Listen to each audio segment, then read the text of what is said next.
Hai peminat lover, hari ini saya akan membahas tentang lock dan kopulasi. Jadi kalau sebelumnya saya sudah membahas tentang persyaratan sebelum breeding dan strategi apa yang harus dilakukan dalam perencanaan morph yang ingin dituju. Untuk hari ini, ini topik yang paling banyak pertanyaan di bidang ini, yaitu saat pairing dan saat kawin. Oke. Sorry. Untuk pairing kita ada dua metode, yaitu antara si jantan dimasuk ke kandang betina atau si betina dimasukkan ke kandang jantan gitu ya. Nah, saya lebih nyaman menggunakan metode dimana si jantan dimasukkan ke dalam kandang betina gitu. Jadi nantinya tiap minggu si jantan ini akan di rolling ke beberapa betina gitu ya. Ya paling enggak dalam 1 bulan targetnya itu 1 kali lock atau kawin dengan si betina tersebut gitu ya. Tapi kalau misalnya nggak terjadi kopulasi ya nggak apa-apa udah. Cuman saya sempat lihat di video penjualan reptil itu, saya nggak tahu itu urak jantan apa betina, yang jelas dalam satu box itu ada 1 jantan dan 2 betina. Jadi saya juga masih belum paham dengan metode seperti itu ya, jadi saya lebih suka satu-satu aja biar gampang gitu. Lalu untuk misalkan kenapa saya nggak betina dimasukkan ke box jantan, karena biasanya betina itu jumlahnya lebih banyak dibanding jantan yang dimiliki oleh masing-masing breeder atau masing-masing orang biasanya ya. Dan juga karena biasanya si jantan itu lebih sedikit jumlah dibanding betina, sehingga buat saat dimasukkan ke dalam kandang betina itu lebih mudah kalau saya menggunakan tag seperti ini. Jadi saya menggunakan tag ini, misalkan jantan yang ini ada di box ini gitu. Jadi saya langsung kasih tag seperti ini. Nah, ini untuk tanda kalau jantan yang ini sedang ada di sini, karena di sini ada tulisan kode rak dan nama morphnya. Ini saya buat biar nggak bingung ini ada di sebelah mana ya gitu. Jadi saya menggunakan tanda untuk mempermudah identifikasi pencarian gitu lah ya. Gitu. Tapi kalau misalkan si jantannya lagi ada di dalam rak sendiri, maka tagnya bagian tulisannya akan saya hadapkan ke arah dalam. Jadi ada sedikit perbedaan ya. Sih terserah Anda mau pakai metode seperti apa ya. Yang jelas ini OCD saya seperti itu gitu, biar lebih mudah buat monitornya. Lalu biasanya orang bakal tanya, oh ini kok sudah disatukan udah berapa, sudah 1-2 minggu disatukan kok belum kawin-kawin, belum ada lock gitu ya. Nah, ini pertanyaan yang apa ya, sebenarnya sangat simpel sekali kalau dipikir secara logika gitu. Sekarang Anda misalkan baru ditemukan dengan lawan jenis, habis itu mau Anda ajak tidur, tentu aja nggak langsung mau kan, harus ada cukup rayuan apa segala macam gitu. Sama pun halnya dengan hewan, kalian satukan jantan dan betina itu belum tentu mau langsung mau, ibaratkan tuh belum tentu jodoh gitu. Sebenarnya belum tentu jodoh, tapi mereka butuh perkenalan terlebih dahulu. Bahkan yang sudah sering kawin pun mereka akan masih mencari lebih mau ke jantan yang mau milih jantan yang mana gitu. Nah, dalam istilahnya breeding atau penangkaran, si betina tentunya ya kan dia nggak bisa milih, ya mau nggak mau hanya kawin dengan lawan jenis yang sudah diberikan gitu. Jadi nggak peduli apapun morphnya, kalau misalnya mereka kasih tuh ya udah mau nggak mau kawin, karena ada pembentukan folikel di situ yang memancing si betina untuk bereproduksi. Lalu apa lagi? Dan terus waktu penyatuan itu kadang nggak langsung adem ayem ya, jadi nggak langsung ya satuin udah diem gitu ya. Kadang mereka berantem, cuman nggak perlu khawatir. Berantemnya babi piton itu nggak seperti retik. Kalau retik kan yang saya tahu ya, itu berantem sampai berdarah kan, sampai saling gigit apa segala macam. Untuk babi piton dia saling sikut, jadi si begitu si jantan deket, dia sama si betina bakal disikut der gitu. Apa kemental dikit lah, ini nggak sampai gigitan itu, nggak cuma ya karena cuma berisik jeduk jeduk di dalam box ya. Dan seandainya si betina itu dari awal langsung tertarik, itu ekornya akan bergoyang, jadi seperti ular drik. Itu salah satu tanda kalau si betina tertarik, jadi bakal ada suara berisik dari dalam, bukan karena jedukan tapi karena pukulan cepat dari si ekor di dalam box gitu ya. Itu biasanya momen paling lucu, cuman apa ya, karena tutup ini saya mau merekam, kadang suka takut mengganggu, jadi ya udah biarin aja lah. Dan itu emang benar-benar berisik gitu, suara box kepentok-pentok itu berisik sekali gitu. Nah terus biasanya pertanyaan musim kawin untuk babi piton itu ada apa, kapan aja sih gitu kan. Nah jadi dalam penyatuannya untuk di Indonesia itu penyatuan bisa semua bulan atau kapan aja gitu. Cuman kalau mengikuti suhu itu ada, saya lupa tabel folikelnya Dokter Karl Marx kalau nggak salah atau siapa gitu, itu ada. Jadi pembentukan folikel babi piton di alam berdasarkan di habitatnya, itu di daerah Kongo gitu ya. Itu pembentukan folikel dimulai biasanya untuk pairing ya, itu dimulai sekitar bulan Mei sampai Juni. Ada paling cepatnya sekitar April lah.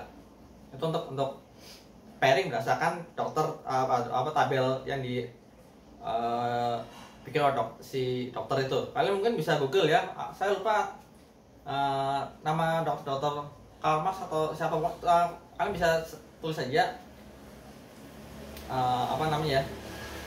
babi piton follicle growth tabel di Google ya, kalian bisa cek. Itu dari ukuran folikel biasa, perkembangan, lalu siap di waktu yang tepat buat pairing, habis itu bersahabat sampai ke ovulasi dan akhirnya bertelur. Itu ada lengkap di situ. Ya paling nggak buat perkiraan itu sesuai kalau di habitatnya. Lalu ada juga metodenya Justin Kobylka. Itu biasanya pairingnya sekitar bulan November ya. Nah perbedaannya metodenya Justin Kobylka ini yaitu menggunakan permainan suhu, di mana ruangan ber-AC di sekitar suhu 26 derajat Celcius. Lalu di bagian rak itu ada pemanasnya. Jadi pemanas ini berfungsi untuk membantu perkembangan folikel untuk mempercepat lah, bahkan mempercepat pematangan folikel tersebut. Tapi kalau misalnya terlalu panas pun ya folikel berkembang, ini masalah sperma si jantan kadang belum membuahi sudah mati gitu. Jadi hati-hati sama suhu ini. Sama suhu ruangan kenapa 26? Karena dibikin sejuk. Jadi si babi piton itu nanti bakal bisa memilih mau di bagian hot atau bagian cool. Karena babi piton yang sudah mulai terbuahi itu mereka tahu kebutuhannya sendiri gitu ya. Jadi nggak usah disuruh juga, dia bakal cari suhu yang pas untuk tubuhnya terutama untuk bereproduksi gitu ya. Habis itu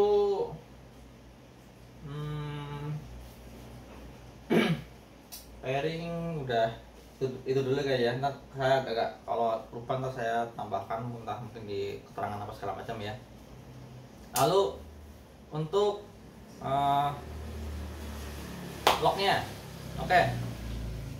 lock atau kopulasi atau kawinnya berpiton itu terjadi bukan saat ekor sebelahan, tapi saat ekornya mengunci seperti ini, maka disebut lock ya.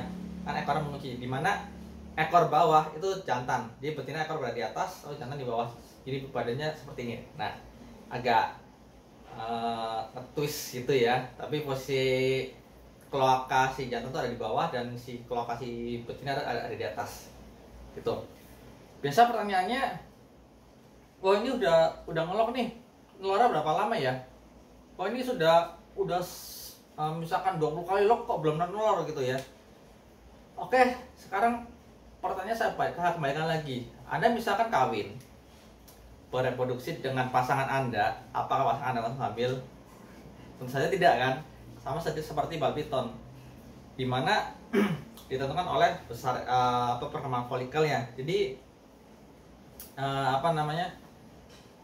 kalau misalkan saya dan Anda yang termasuknya masih bertahap nambah koleksi, tentunya juga kan dalam breeding itu nggak mungkin menggunakan alat yang wah seperti ultrasound gitu ya.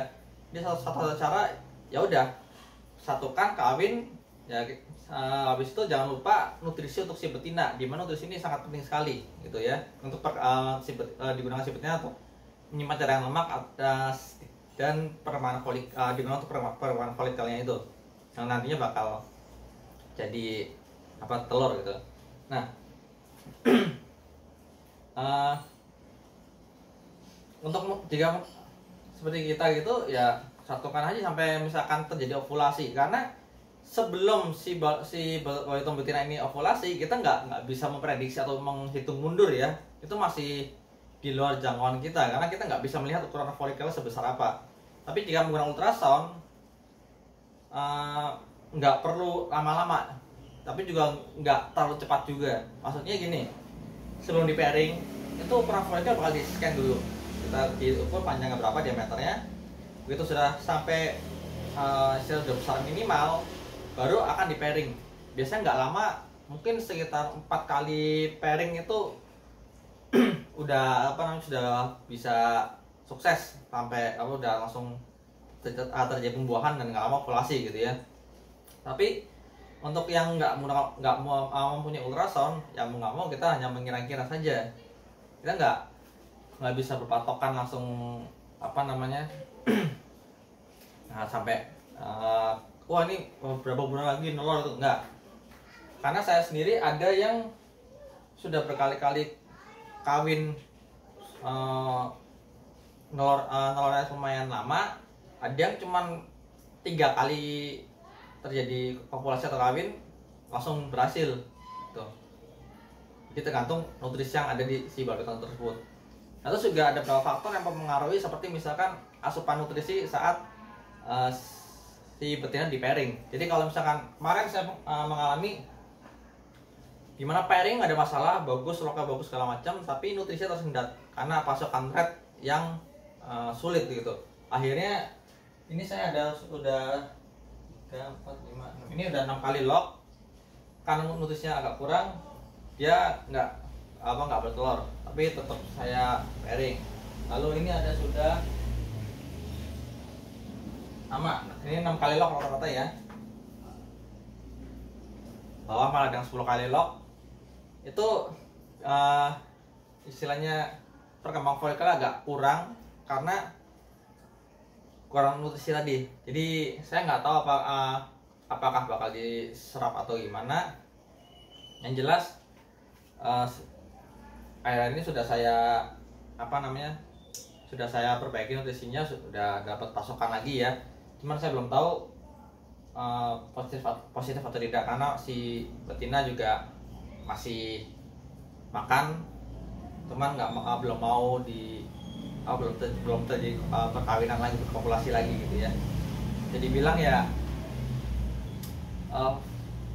bagian fase ini fase yang kadang kita ingin cepat tapi nggak bisa.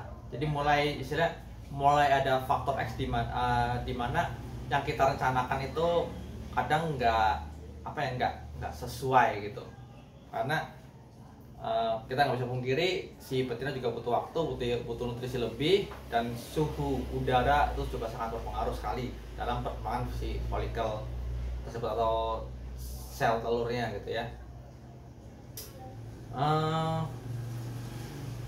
Mungkin itu aja kali ya. Jadi yang pertama yang jelas, kalau waktu disatukan itu jangan terlalu berharap langsung terjadi kopulasi atau kawin. Itu suatu hal yang sangat bukan sangat, maksudnya ya jarang lah. Kalau misalnya jarak 2-3 hari oke, cuman kadang si babi itu butuh pendekatan lebih lama, tergantung si betina ini mau menerima atau enggak, atau si jantannya sudah mau rapat satu atau tidak. Dan juga tentunya untuk soal umur itu sangat pengaruh sekali ya. Lalu yang kedua, untuk masalah udah berapa sering kawin, itu balik ke si wawitonnya. Kita perkembangan folikel kayak gimana kita nggak bisa mantau 100% kalau nggak punya alatnya. Tapi kalau punya alatnya ya bisa, udah lain cerita lah ya. Kita sama ratakan semua belum punya alatnya gitu ya. Lalu saat proses pairing, nggak usah pusing berlebihan. Anda nggak usah pusing takut ini balwitonnya berantem apa segala macam, nggak. Balwiton itu ular yang damai. Di saat mereka berantem pun ya paling cuma berisik-berisik sedikit lah, nggak sampai seperti perang gitu, enggak. Ya sekian aja. Oh ya, saya kemarin habis update lagi stok balwiton, bisa cek di link deskripsi di Tokopedia sama Lapas Satwa ya. Jadi kalau ada yang berminat bisa langsung WA saya. Untuk sosial media, Instagram buat pribadi, Facebook page itu ya buat punya aja lah ya. Sekian dan sampai jumpa di topik berikutnya. Ciao. Masih buat breeding minggu depan, Sabtu ding.